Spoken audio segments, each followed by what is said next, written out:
사망의 어두운 뿐인 이 세상과 그러한 심령으로 있어야만 했던 우리를 그 어둠 가운데서 죄와 사망의 나라 가운데서 사랑하는 아들의 나라로 우리를 옮겨 놓아 주신 아버지 하나님, 우리가 바라지도 구하지도 찾지도 아니 찾을 수도 없는 그러한 은혜의 역사를 홀로 이루시고 연약하기 짝이 없고 악하기까지 한 우리를 오래오래 참으시며 인도해 가시는 바로 그 하루를, 오늘을 우리가 주님을 바라보고 의지하고 모든 것 주님께 맡기고 살아가는 이 하루를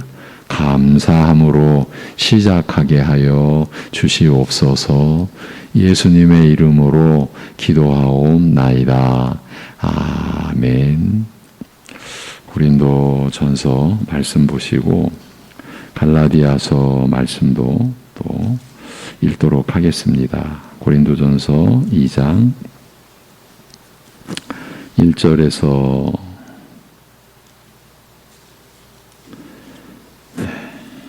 3절 보시고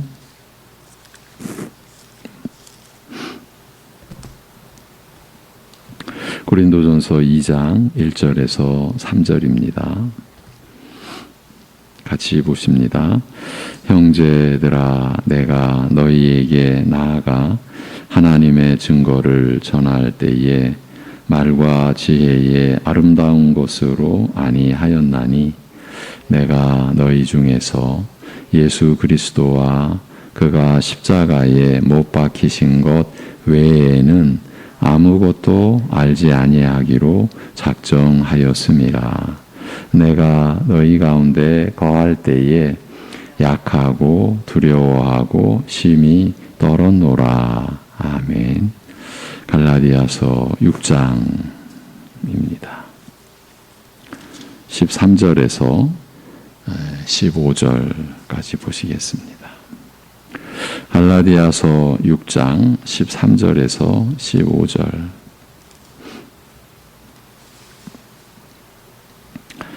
갈라디아서 6장 13절에서 15절 다 같이 할례를 받은 그들이라도 스스로 율법은 지키지 아니하고 너희에게 할례를 받게 하려 하는 것은 그들이 너희의 육체로 자랑하려 함이라. 그러나 내게는 우리 주 예수 그리스도의 십자가 외에 결코 자랑할 것이 없으니 그리스도로 말미암아 세상이 나를 대하여 십자가에 못 박히고 내가 또한 세상을 대하여 그러하니라.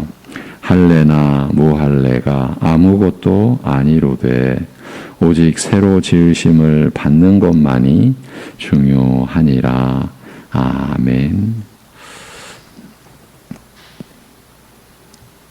어제부터 고린도전서 2장 그 2절 중심으로 말씀을 나누고 있습니다. 내가 너희 중에서 예수 그리스도와 그가 십자가에 못 박히신 것 외에는 아무것도 알지 아니하기로 작정하였음이라. 이 말씀입니다. 나는 이것 외에는 아무것도 알지 아니하기로 작정했다는 이 부정적 표현으로 더 강조를 하고 있습니다. 예수 그리스도와 그가 십자가에 못 박히신 것만 알기로 했다고 말입니다. 어제는 바울 사도가 같은 내용의 고백을 하고 있는 갈라디아서 6장 14절 말씀을 같이 찾아보았습니다. 13절에서 할례를 받은 그들이라도 스스로 율법은 지키지 아니하고 너희에게 할례를 받게 하려 하는 것은 그들이 너희의 육체로 자랑하려 함이라고 하고서 지금 주제는 무엇을 자랑하느냐. 그런데 그들은 이제 그들이 누굽니까? 갈라디아서의 주제인 다른 복음의 그 그 장본인들, 다른 복음을 신봉하고 자기들뿐만이 아니라 교회 안에까지 그 다른 복음을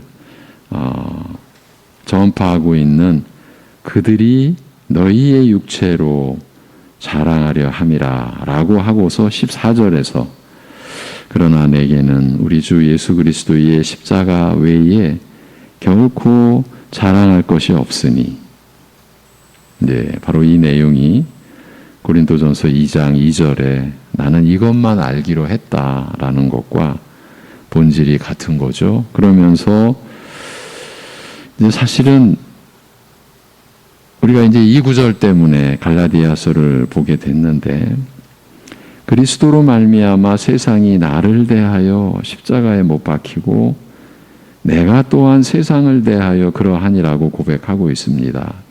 그리고 15절에서 할래나 뭐할래나 아무것도 아니로되 오직 새로 지으심을 받는 것만이 중요하니라고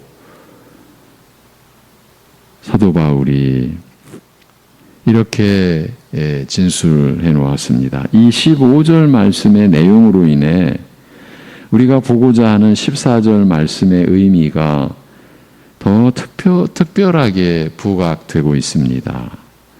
오직 새로 지으심을 받는 것, 곧 거듭나는 것만이 중요하다는 뜻인데, 이렇게 중생한 신자는 바울 사도와 같이 내게는 우리 주 예수 그리스도의 십자가 외에 결코 자랑할 것이 없다는 고백을 하게 되어 있다는 의미도 함께 생각해야 한다고 어제 말씀드렸습니다만, 이보다 더 근본적인 의미를 내포하고 있는 것으로 보여집니다. 그러니까 오직 새로 지으심을 받은 자, 곧 중생한 신자가 받아서 지니게 되는 믿음의 내용이 바로 14절에 제시되어 있는 것이라고 보아야 한다는 뜻입니다.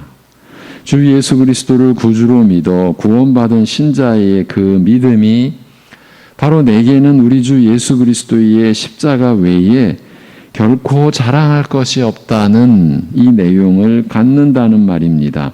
그러니까 한 신자의 신앙 고백이 이렇게 되면 좋지만 이렇게 되지 않을 수도 있다는 식은 용납될 수 없다. 교회가 그렇게 믿음을 여겨서는 안 된다라는 뜻이죠. 이런 측면에서 더 근본적인 의미가 담겼다고 말씀드린 것입니다. 그리고 어제는 이 14절을 통해서 왜 사도는 내게는 우리 주 예수 그리스도의 십자가 외에 결코 자랑할 것이 없다고 고백하고 있는지 그 사유에 대해서 일부 나눴습니다. 바로 14절 안에 그 이유가 드러나 있기 때문입니다. 그것이 바로 그리스도로 말미암아 세상이 나를 대하여 십자가에 못 박히고 내가 또한 십자가를 대하여 세상을 대하여 십자가에 못 박혔기 때문이라는 것입니다. 이런 내용과 근거가 있기에 바울 사도가 내게는 그리스도의 십자가 외에는 결코 자랑할 것이 없다고 고백하게 된 것이라고 보는 겁니다. 달리 말하면 우리 주 예수 그리스도만이 나의 자랑이라는 고백인 것입니다. 여기서도 우리를 돌아보게 됩니다. 하나님의 말씀을 보고 들으면서 이렇게 우리 자신을 돌아보지 않을 수가 없죠. 주 예수 그리스도만이 나의 자랑이라는 고백을 하게 될 때 자신에 관한 것으로 자랑할 게 있을까요? 있어야 될까요? 있을 수 있을까요? 그런데 우리는 많이들 자랑하잖아요.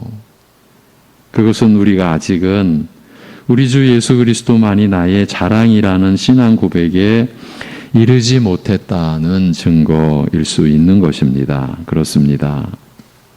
사실 우리는 대체적으로 예수 그리스도와 그가 십자가에 못 박히신 것 외에는 아무것도 알지 아니하기로 작정했다는 신앙 고백에 아직은 이르지 못하고 있다고 보아야 합니다. 어제도 말씀드렸습니다만 사도와 같은 신앙 고백이 이런 분도 틀림없이 있을 터이지만, 우리 안에도 틀림없이 계실 터이지만, 대체적으로는 아직은 사도의 고백만으로 본문이 다가올 뿐, 나 자신의 신앙 고백으로 받지 못하는 상태에 있다, 이렇게 볼 수 있습니다. 그렇다면 그 이유가 무엇이겠습니까? 그야말로 난감한 질문이지만 분명한 것은 피해갈 수 없는 질문이기도 합니다. 그냥 덮어버릴 수 있는, 덮어버려도 되는 그런 질문이 아닙니다. 어쩌면 우리의 생사와 관련된 질문일 수도 있기 때문입니다. 그런데 어제 우리는 이 난감한 질문을 풀어가기 위한 하나의 단서를 붙잡을 수 있었습니다. 그 단서는 다름 아닌 갈라디아서 6장, 바로 이 본문이지요. 그러니까 갈라디아서 6장 14절 말씀 안에 왜 우리가 사도의 신앙 고백에 이르지 못하는지, 그 이유를, 그것도 근본된 이유를 더듬어 찾아갈 수 있는 단서 내지 암시가 제시되어 있다는 말입니다. 사도 바울이 그리스도로 말미암아 세상이 나를 대하여 십자가에 못 박히고 내가 또한 세상을 대하여 십자가에 못 박혔기 때문이라고 진술하고 있지 않습니까? 제가 몇 달 전에 이 말씀을 여러분과 나눌 때에, 그래서 13절까지가 육체의 종교, 우리 하나님 나라인 교회 안에 이 육체의 종교가 버젓이 자리를 잡고 있는 거예요. 갈라디아 교회의 그 양상처럼 고린도 교회의 분열이 오늘날 이 시대에도 그대로 재현되고 있고, 갈라디아서의 다른 복음의 역사가 우리 안에도, 이 시대 안에도 여전히 사단의 역사 속에, 우리의 탐욕 속에, 우리의 참 거짓 속에 이렇게 자리 잡고 있는 이 사실을 우리는 결코 외면하거나 가볍게 보아서는 안 된다, 그렇게 말씀을 드립니다. 이 우리의 문제이기 때문입니다. 그러면서 이제 14절이 바로 십자가의 종교다. 그러니까 교회 안에 육체의 종교, 또 십자가의 종교, 이렇게 거짓 믿음, 참된 믿음 함께 있는 것이죠. 우리가 어떻게 해야 되겠습니까? 무엇이 거짓 믿음이고 무엇이 참된 믿음인지를 구별해가는 이 거룩한 영적 싸움을 해야 하지 않겠습니까? 오늘도 그 일환이라고 볼 수 있습니다. 여기서 십자가에 못 박혔다는 것은 일단은 죽었다는 뜻을 나타내는 표현이고, 그래서 서로 상관없다는 뜻을 내보이고 있습니다. 그러니까 세상이 나를 대하여, 내가 또한 세상을 대하여 죽었다.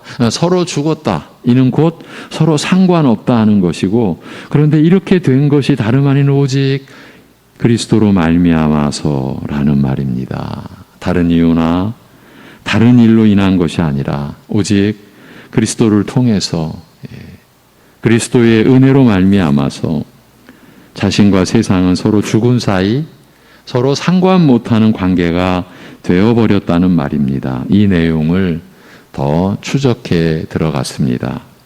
십자가에 못 박혔다는 말은 죽었다는 의미입니다. 근본이 그렇습니다. 내가 날마다 자기 십자가를 진다라는 것은 이제 자신에 대해서는 자신은 죽었다는 고백과 같습니다. 십자가에 못 박혔다, 죽었다, 서로에 대해 죽은 것과 같다. 세상과 내가 이제 서로 상관없는 관계가 되었다. 다른 말로 하면 서로 멸시하고 작게 본다. 다른 곳에서, 빌립보서에서 모든 것을 잃어버리고 배설물로 여긴다고 선언한 것과 같습니다. 그리고 못 박히고라는 말은 특별한 글의 그 특성을 지니고 있습니다. 완료형, 끝난 일이고, 그리고 능동이 아니라 수동태입니다. 못 박은 것이 아니고 못이 박힌 것이고, 그것도 이미 끝난 일이라는 의미가 담겨 있습니다.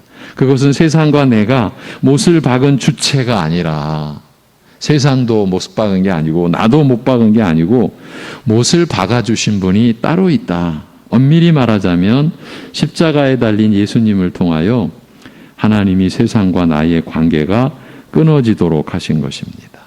이건 이제 본질적인 그 의미죠. 주님이 십자가에 달리셨을 때 세상과 나에게 놀라운 일이 일어났습니다. 이전에는 한 가족, 내가 바로 그 세상 그 자체였는데 주님이 십자가에 달리심으로 이제 세상과 내가 서로 십자가에 못 박힌 사이가 되었습니다.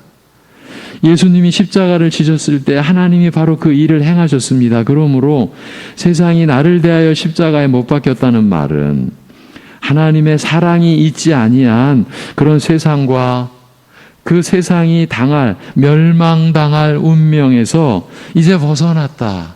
이 의미입니다. 세상에 대하여 내가 죽었다라고 하는 근본 의미는 이제 하나님의 사랑이, 하나님의 생명이 있지 아니한 그런 세상과 그 멸망당할 운명에서 이제 벗어났다. 그 세상은 이제 나와 아무런 상관관계, 유착관계가 아니다라는 것입니다. 더 자세히 말하자면 하나님을 중심에 두지 않는 삶의 모든 것을 이제 우리 신자의 입장에서는 작게 보는 사람이 되었다. 멸시할 정도로 이제 하나님을 중심에 두지 않는 삶의 모든 것을, 그러니까 가치 있게 보지 않게 되었다. 그걸 이제 멸시한다. 이렇게까지도 말할 수 있다라는 거죠. 작게 보는 사람이 되었다. 이전에는 세상의 것들이 사도의 마음을 끌며 유혹했습니다. 바울 사도라고 예외였겠습니까? 물질과 명예와 탐욕과 세상에서의 높아짐, 성공, 이런 것들이 바울의 마음을 사로잡고 그것을 추구하도록 유혹했습니다. 그것이 인생의 최대 목표였으며 그것 자체가 바로 자신이었습니다. 여러분, 우리가 충분히 인정하고 인식할 수 있죠. 우리가 교회 안에서도 여전히 목표는 세상이에요. 그러니까 신앙의 그 본질이 하나님께 있지 않는 거죠. 세상이 목표예요. 세상이 목표인데 하나님을 의지하는 신앙을 이제 세상의 목표를 이루기 위한 수단으로 얼마든지 삼고, 그러니까 하나님의 이름을 이용하는 거죠. 이거 우리가 부정할 수 없죠. 우리 안에도 여전히 이런 양상이 그대로 있고, 한 개인 신자의 그 인생이라고 하는 시간적 관점에서 보면은 어느 누구나 어떤 분이나 그럴 때가 있었다고 봐야죠. 극복된 분의 입장에서 보더라도. 이제 그런 분의 입장에서 보면은 자기 자신에게 일어난 일이 얼마나 감사합니까? 얼마나 감사한 일입니까? 왜요? 스스로는 이겨낼 수가 없어요. 갈라디아서 지금 우리가 6장 마무리 부분을 보고 있지만 그 앞에 우리가 왜 성령을 의지하고 성령을 따라야 되느냐? 왜 우리가 성령의 소욕, 육체의 소욕에서 왜 성령을 따라야 되느냐? 우리가 의지하고 우리가 우리를 생각할 때 이 죄악된 길에서 결코 넘어설 수가 없으니까요. 왜? 육체의 그 소욕을 따른다라는 건 바로 나 자신 아닙니까? 내가 내 자신을 어떻게 이깁니까? 그 앞에 이미 우리가 이제 그러한 내용을 바울 사도가 다 밝혀놓고 이제 최종적인 결론 부분에서 그래서 우리가 이렇게 살게 되었다. 어떻게 살게 되었습니까? 이제 그런 세상 것들에 휘둘리며 살았었는데, 그런데 하나님께서 그 세상과 나 자신을 분리시켜 놓으신 것 아니냐. 너희들은 함께 살아서는 안 되겠다라고 해서 떼어 놓은 것입니다. 그래야 우리가 구원받을 수 있겠기에 하나님은 학대하는 부모 밑에 있는 아이를 강제로 데리고 나와 보호소에 맡기듯이 우리를 세상으로부터 분리시킨 것입니다. 이제는 매를 두려워하여 부모가 시키는 대로 하지 않아도 되도록 말입니다. 여기는 다른 원리와 가치관으로 살아가는 다른 세상입니다. 하늘에서 가치 있다고 말하는 대로 살 수 있는 그런 곳입니다. 이제는 세상의 평가와 가치관과 목표에 대해서 신자된 나는 이제 두려워하지 않아도 된다. 좀 더 실제적으로 말하면 위축되지 않아도 된다. 휘둘리지 않아도, 그래서 그것으로 인하여 세상의 평가와 세상의 가치관과 세상의 목표가 주는 압박감에서, 그 눌림과 그 긴장과 고통에서 우리는 이제 떨면서 근심하며 있지 않아도 된다. 그걸 다 모아서 두려워하지 않아도 된다. 이전에는 많이 소유하고 싶었고 높이 오르고 싶었으며 많은 사람들로부터 갈채도 받고 싶었지만 이제는 그것들을 쳐다보지도 않게 되었습니다. 멸시하기까지, 작게 보게 되기까지 되었습니다. 왜냐하면 새 피조물이 되었기 때문입니다. 더 이상 세상이 나에 대해 평하는 것이 중요하지 않기 때문입니다. 여러분, 이것이 신자의 거듭난 신앙 양심이라 베드로전서의 그 표현을 가져오면 이것이 거듭난 신자의 새 본성인 거죠. 세상이 나에 대해 평하는 것이 중요하지 않기 때문입니다. 그렇다고 여러분, 우리가 막 살자는 겁니까? 결코 그런 얘기가 아니죠. 예.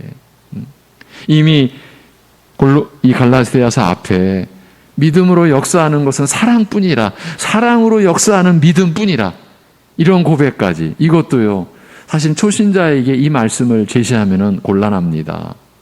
아직 믿음이 뭔지도 모르는데 사랑으로서 역사하는 믿음뿐이라는 것은 우리가 하나님의 은혜로 자라가면서 이제 우리가 살아가게 되는 그 결정체 열매, 사랑으로서 역사하는 믿음뿐이라는 거예요.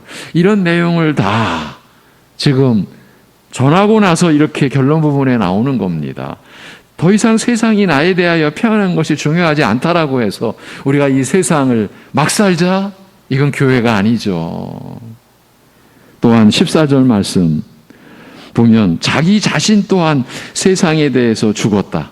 지금까지 우리가 나눈 내용은 세상이 나에 대하여 죽었다. 십자가에 못 박혔다. 이제 여기서는 나 또한 세상에 대해서 죽었다고 바울 사도가 진술합니다. 고백합니다. 이 말씀은 세상 사람들이 볼 때에 이제 바울 사도로 놓고 보면요, 이 바울이 별로 쓸모없는 사람, 이제 세상의 관점입니다. 그리고 환영받지 못하는 사람이 되었다. 이제 그 얘기죠. 예, 왜냐하면 바울 사도 또한 세상에 대해서 죽었기 때문입니다. 우리들이 예수님을 믿게 되면 세상에 대해서 점점 멀어지게 되지 않습니까? 다시 말하면 세상 사람들로부터는 점점 잊혀져 가는 존재가 됩니다. 그래서 이전에 친한 친구들이 하는 말, 저 사람 예수를 믿더니만 사람 버리게 되었네. 예. 이렇게 말들 하지 않습니까? 진정으로 예수님을 믿는 사람들은 이런 말을 듣게 되어 있습니다. 만약 아직까지도 신자로 살면서 세상 친구들로부터 언제나 환영받고 세상 친구들이 만나기를 좋아한다면 그 사람의 신앙에 문제가 있다고 볼 수 있습니다. 우리들은 그들과 근본적으로 다른 존재가 되었어요. 그렇기 때문에 이제 그들이 우리를 만나면 거부감을 느낍니다. 저도 겪었던 일이고 여러분 저보다 더 많이 겪는 일 아닙니까? 그런데 아무런 거부감 없이 만날 수 있다는 것은 우리가 무엇을 감추고 있기 때문입니다.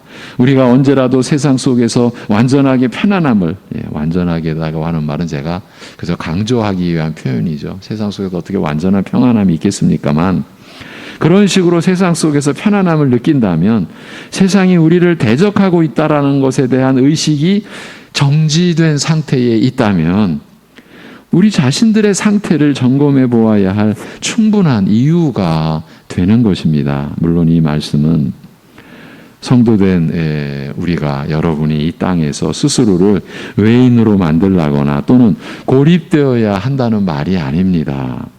우리가 세상 사람들과 전혀 접촉도 하지 말고 그들에게 선한 영향력을 끼치지 말라는 말이 아니죠. 다만 이 세상에서 성도들이 당하는 일들이 세상에 속하지 않는다는 그 사실을 드러내준다라는 것을 짚어드릴 뿐입니다. 이전과는 그러니까 다른 차원에서 만나야 하며 함께 살아가는데 다른 차원에서 만나야 하며 그래서 또한 이전과는 다른 영향력을 끼쳐야 한다는 말입니다. 다른 영향력을 끼쳐야 한다. 그래도 제가 참 이것도 꽤 된 일인데 여러분 안에 일어났던 아주 작은 일을 제가 말씀을 드린 적이 있었죠. 여러분 안에 일어난 일입니다. 예. 어떤 영향력, 정말 다른 영향력, 한 회사 안에서 일어난, 우리 신자에게서 일어난 일입니다. 두 사람이 파견을 받으면서 우리 성도님이 고참이었고 그 직장의 후배랑 같이 갔는데 좋은 곳, 나쁜 곳 두 자리가 있었답니다. 그런데 우리 성도님은 그냥 너무 자연스럽게 후배에게 좀 편안한 데 가라. 내가 좀 어려운 데 가서 할 테니까. 근데 돌아오고 나니까 그 소문이 퍼진 거예요. 왜 퍼졌냐? 그 후배 사원이 와가지고 얘기를 한 거예요. 왜? 그 후배분에게는 너무나 충격이었던 거죠. 자기는 당연히 이제 선배하고 둘이서 출장을 나가니까 자기는 더 어려운 곳에 가는 게 마땅하고, 왜냐하면 그분이 다 결정하니까 마음의 준비를 했는데 느닷없이 자네가 좀 편한 곳에 가라고. 그게 너무 신선했던 거죠. 너무 충격이었던 거죠. 바로 그 영향력이죠. 그 결과에 의해서, 그렇게 출장한 그 결과에 의해서 직접적으로 어떤 영향이 좀 미치는 그런 상황도 있었답니다. 이건 제가 성도님에게 일어난 일입니다. 그런데 여러분, 이런 일이 눈에 띄는 일도 아니고 누가 알아주는 일도 아니고, 그런데 그 큰 회사는 아닌데 그 작은 회사 안에서 이제 출장을 마치고 돌아가니까 그 총무 부서에 있는 분이 웃으면서 운을 떼더랍니다. 그래서 이게 무슨 얘기냐 그랬더니 어려운 데 다녀오셨네요. 그 얘기가 그냥 들리지 않더랍니다. 그래서 알아봤더니 그 후배분이 그런 얘기를 한 거예요. 이거 큰 일도 아니고 아주 작은 일이에요. 그러니까 이제 그 뒤에 역시 교회 다니는 분이니까 이제 이런 얘기가 덧붙여진 거죠. 그 얘기입니다. 이전과는 다른 차원에서 만나야 하며 또한 이전과는 다른 영향력을 끼쳐야 한다는 말이죠. 그래도 세상은 그리스도인들이 자기들과는 다른 정반대되는 질서에 속해 있다라는 것을 그 세상은 본능적으로 인식하고 있기 때문에 그리스도인에게 곤란함을, 그리고 어려움을, 그리고 고난을 줄 것입니다. 세상은 신자들을 무시하고 별로 귀하게 생각하지 않고 도리어 고난과 핍박과 조롱을 주려고 할 것입니다. 우리가 베드로전서에서 보고 있는 내용입니다.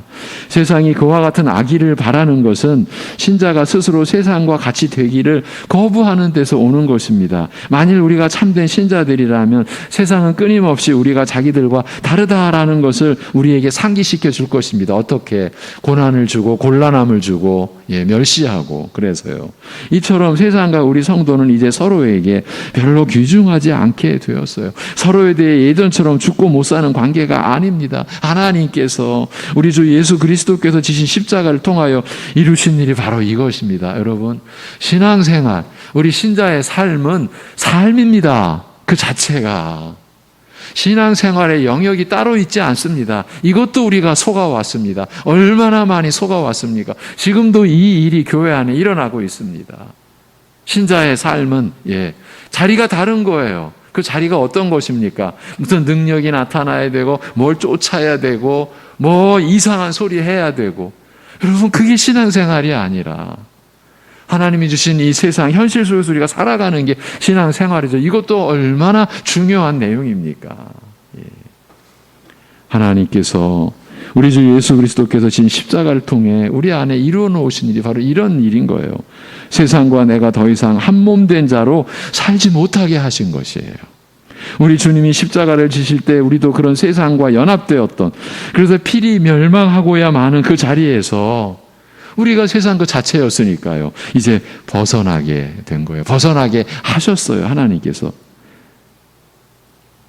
비유적으로 우리는 부부 사이였던 세상과의 관계를 청산했어요. 서로가 서로를 대하여 십자가에 못 박혔어요. 결별했어요. 전에는 세상과 친하게 지내보려고 얼마나 우리가 무던히 애썼습니까? 세상이 시키는 대로 다 했고 나도 세상을 좋아했죠. 그러나 우리가 스스로 죄인임을 깨닫고, 스스로라는 것도 조심해야죠. 이제 하나님의 은혜로 그런데 이제 우리가 계속해서 죄를 깨닫게 되는 거예요. 스스로 죄인임을 깨닫고 십자가에 못 박히신 그리스도가 우리의 구원자, 구속자이심을 알게 된 지금 세상이 우리를 어떻게 생각하고 말하고 대하든지 그것은 이제 우리의 상관할 바가 아니게 되었어요. 세상은 나에 대하여, 나는 세상을 대하여 십자가에 못 박혔어요. 그리고 세상의 운명에서도 벗어났어요. 저들이 당할 처참한 지옥 형벌에서도 벗어났어요. 내일 이 부분만 가지고 좀 우리가 함께 또 생각해 볼 거예요. 여러분, 우리가 세상의 운명에서 벗어났다는 일이 무슨 일입니까? 저들이 당할 처참한 지옥 형벌에서 벗어났다라는 일이 무슨 일입니까? 그런데 이제 그것이 이제 나와 아무런 상관이 없게 된 거예요. 모세가 홍해를 건넌 뒤에 바로의 추격에서 완전히 벗어났듯이 하나님께서 추격 못하도록 막아주셨죠. 그리고 다 전멸시키셨죠. 그리스도의 십자가를 통하여 성도는 세상의 추격에서 완전히 벗어났어요. 이게 완료형이라고 그랬어요. 끝난 일이에요.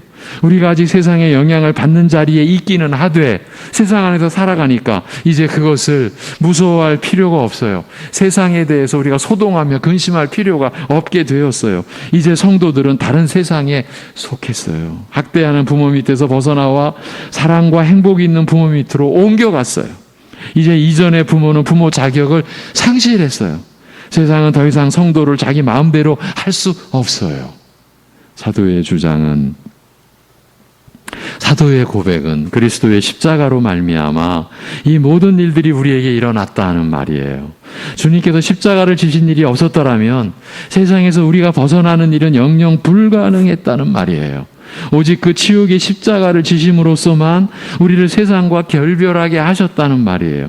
그와 같은 값비싼 대가를 치르지 않고서는 우리가 이 새로운 나라의 새로운 가치관으로 살 수 없었을 것이라는 말이에요.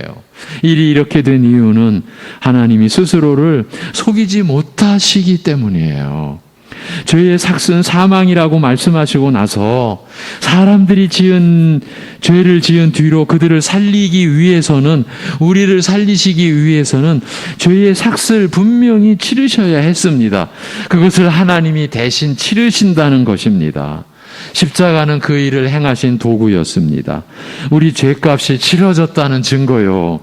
따라서 우리의 죄로 우리를 올가매며 계속 같이 있자고 하는 세상으로부터, 그 사망의 올무로부터 벗어날 수 있었던 것입니다. 그것뿐입니까? 사탄의 권세에서도 우리를 풀어주신 거예요. 우리를 자유롭게 하신 것이에요. 십자가의 역할이 바로 그것 아닙니까? 오직 그 십자가를 통해서만 우리와 세상이 상관없게 결별할 수 있게 되었어요. 사도는 그런 십자가를 자랑한다고 했습니다. 자신의 가장 궁극적인 의미를 그리스도의 십자가에 둔다는 것입니다. 가치와 만족을 그리스도의 십자가를 얻는 데 둔다.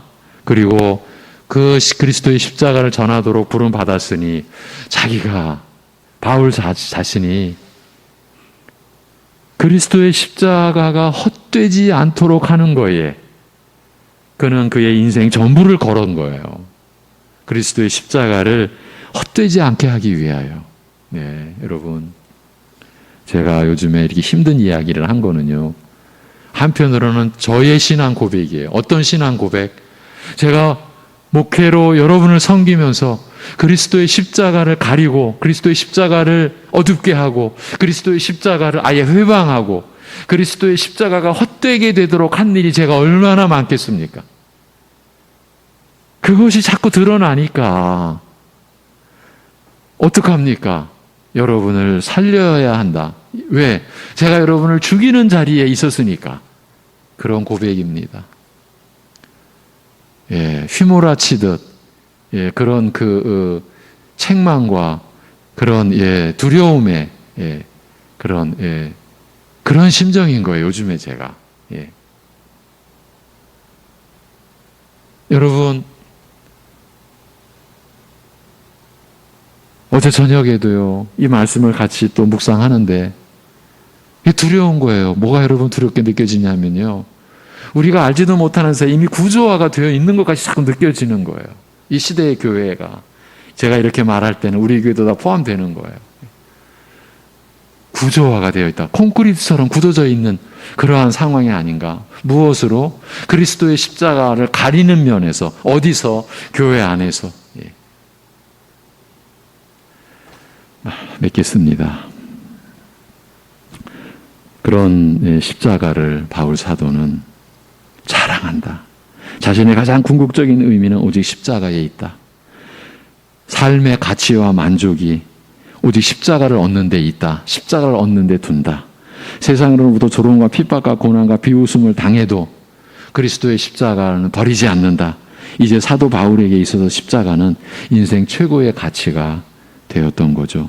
자랑할 것이 없다라는 말은 자신의 최대의 기쁨이 그 안에 있다라는 말이요. 그것을 위해서라면 다른 모든 것을 잃어도 아깝지 않은 무엇이라는 말이죠. 빌립보서에서는 아예 이제 자기가 적극적으로 할 수 있는 한 버린다. 배설물로 자기는 여긴다. 바울에게 있어서 십자가가 바로 그런 것이었습니다. 결정적으로. 그렇기 때문에 우리가 믿음으로 도달해야 할 자리가 바로 이 신앙 고백인 것입니다. 여러분과 이 내용을 확인하고 있는 겁니다. 나의 신앙 고백의 자리가 어디까지 이르렀는가? 그리스도의 십자가에 전적인 가치를 두는가? 기도하겠습니다. 하나님 아버지,